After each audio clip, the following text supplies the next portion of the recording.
Assalamualaikum warahmatullahi wabarakatuh. Shalom, Om Swastiastu, Namo Buddhaya, Salam Kebajikan. Perkenalkan, nama saya Maria Rinyere Suryaklau dengan NIM 2124029. Baik, di sini saya akan menjelaskan materi tentang hidrologi cycle dan rock cycle. Yang pertama, hidrologi cycle. Hidrologi cycle atau siklus hidrologi adalah salah satu dari 6 siklus biokimia yang berlangsung di bumi. Daur hidrologi adalah suatu siklus air dari bumi ke atmosfer dan kembali lagi ke bumi berlangsung secara terus-menerus. Hidrologi cycle berperan penting untuk kelangsungan hidup organisme bumi. Dengan adanya siklus ini, kadar air di bumi terjaga mengingat teraturnya suhu lingkungan, cuaca, hujan, dan keseimbangan ekosistem bumi dapat tercipta karena proses hidrologi cycle. Dalam proses yang berikut proses terjadinya hydrocycle. Dalam proses terjadinya hydrocycle ada beberapa tahapan yang dilalui, yaitu yang pertama evaporasi. Tahap siklus air yang pertama, evaporasi siklus ini merupakan tahap di mana terjadinya penguapan air yang berada di sungai, danau, hingga laut. Penguapan air yang terjadi karena panasnya sinar matahari ini akan menimbulkan efek naiknya molekul air menjadi gas ke atas atmosfer. Semakin terik sinar matahari, maka semakin besar molekul air yang terangkat ke udara. Yang kedua, transpirasi. Transpirasi merupakan proses penguapan yang terjadi tidak hanya pada air yang tertampung, melainkan juga yang terjadi pada tubuh makhluk hidup, khususnya tumbuhan. Prosesnya sebenarnya tak jauh berbeda dengan proses evaporasi, hanya saja asalnya saja yang berbeda karena proses penguapan ini terjadi dari makhluk hidup. Yang ketiga, evaporaspirasi. Evaporaspirasi merupakan sebuah proses penggabungan tahapan transpirasi dan evaporasi. Jadi, pada tahap ini, air akan menguap. Jumlah air yang menguap tentunya akan mempengaruhi jumlah air yang terangkut ke atas. Yang keempat, sublimasi. Nah, tahap penguapan air lainnya adalah sublimasi. Tahapan ini merupakan perubahan molekul cair menjadi molekul gas ke arah atas atau atmosfer bumi.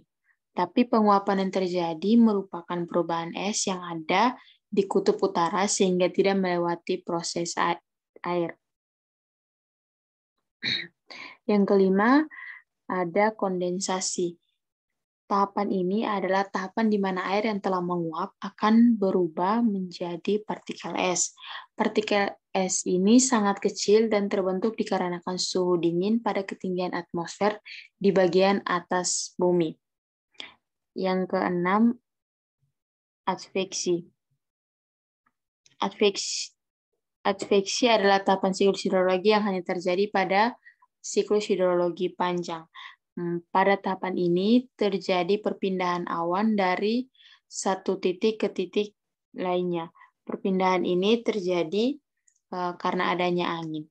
Jadi angin akan membuat awan berpindah dari lautan ke daratan, begitu pula sebaliknya. Yang ketujuh, ada presipitasi.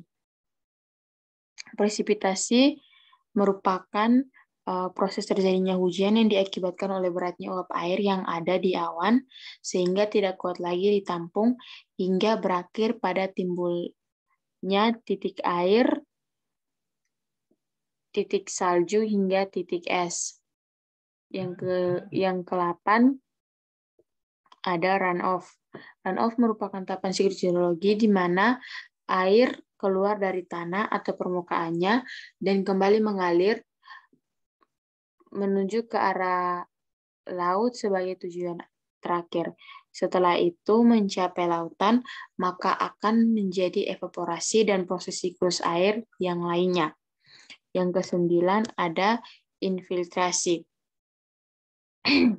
Infiltrasi adalah proses masuknya air permukaan bumi menuju ke lapisan batuan dan melewati permukaan tanah hingga akhirnya mengumpul dan menjadi air bawah tanah. Tahapan infiltrasi ini berkaitan juga dengan persediaan air sumur hingga air tanah yang sering kita gunakan dalam kehidupan sehari-hari. Yang terakhir yaitu konduksi. Tahapan yang terakhir adalah konduksi. Konduksi ini merupakan pemanasan dengan cara bersinggungan langsung dengan suatu objek. Pemanasan terjadi karena molekul udara yang berada di dekat permukaan bumi. Yang berikut ada yang namanya rock cycle.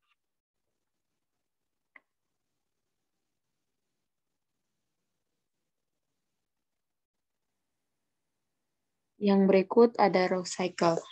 Rock cycle atau siklus batuan adalah sebuah proses yang memberikan gambaran tentang perubahan magma yang membeku akibat pengaruh penurunan suhu hingga mengeras menjadi batuan atau sedimen dan metamorf.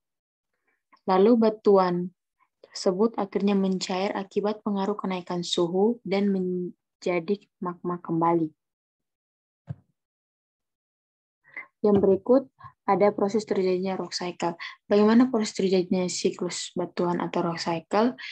Secara umum, penjelasan siklus batuan berawal dari magma yang mengkristal menjadi batuan beku, lalu mengalami pelapukan dan erosi menjadi sedimen yang terus mengendap menjadi batuan sedimen, kemudian terkena tekanan dan panas bumi menjadi batuan metamorf yang akhirnya meleleh menjadi magma. Nah, yang pertama ada magma mengkristal dan membeku. Proses pertama, proses terjadinya siklus batuan terjadi saat magma mengkristal. Nah, magma merupakan sebuah sumber utama batuan yang ada di permukaan bumi.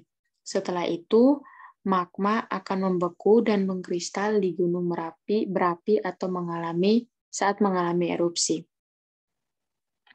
Magma yang keluar saat erupsi dan sampai ke permukaan bumi dikenal dengan sebutan magma ekstrusif. Magma yang keluar akan membeku dan kemudian akan berubah menjadi batuan beku.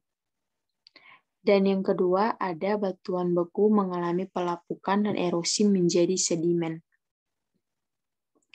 Setelah kristalisasi magma, proses kedua adalah siklus batu-batuan adalah pelapukan batuan. Proses ini terjadi saat batuan beku mengalami pelapukan karena pengaruh berbagai hal seiring berjalannya waktu. Perubahan cuaca menjadi faktor utama pelapukan batuan beku. Batuan beku yang berada di permukaan bumi mengalami pelapukan lebih cepat karena sering terkena banjir,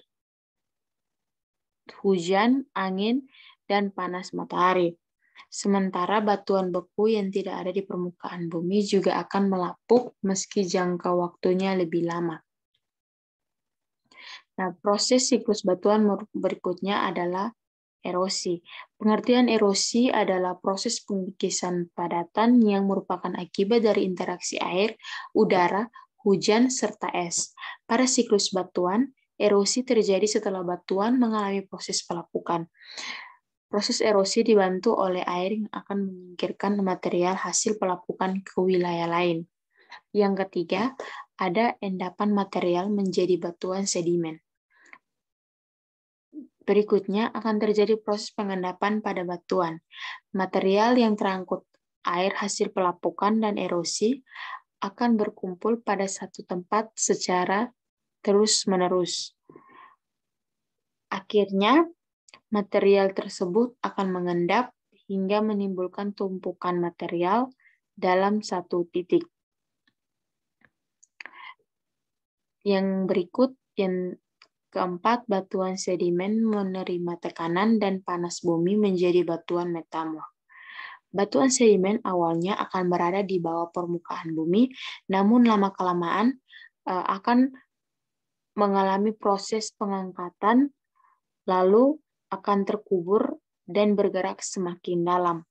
Batuan sedimen kemudian akan berubah menjadi batuan jenis lain yaitu metamorf karena pengaruh tekanan dan suhu tinggi tersebut. Sementara itu, sebagian dari batuan sedimen juga bisa melapuk karena waktu. Dan yang terakhir, ada batuan metamorf meleleh menjadi magma. Proses terakhir pada siklus batuan adalah kembali ke magma. Batuan metamorf atau malihan juga mengalami pelapukan dan kembali berubah menjadi batuan sedimen. Struktur yang berbeda juga membuat batuan metamorf akan meleleh dan kembali menjadi magma. Magma yang membeku lalu mengalami pelapukan diikuti dengan erosi dan pengendapan hingga terbentuknya sedimen dan metamorf. Proses siklus batuan ini akan terus berulang dari awalnya adalah magma hingga kemudian kembali berubah menjadi magma lagi. Baik, sekian yang dapat saya jelaskan tentang hydrocycle dan rock cycle. Sekian dan terima kasih.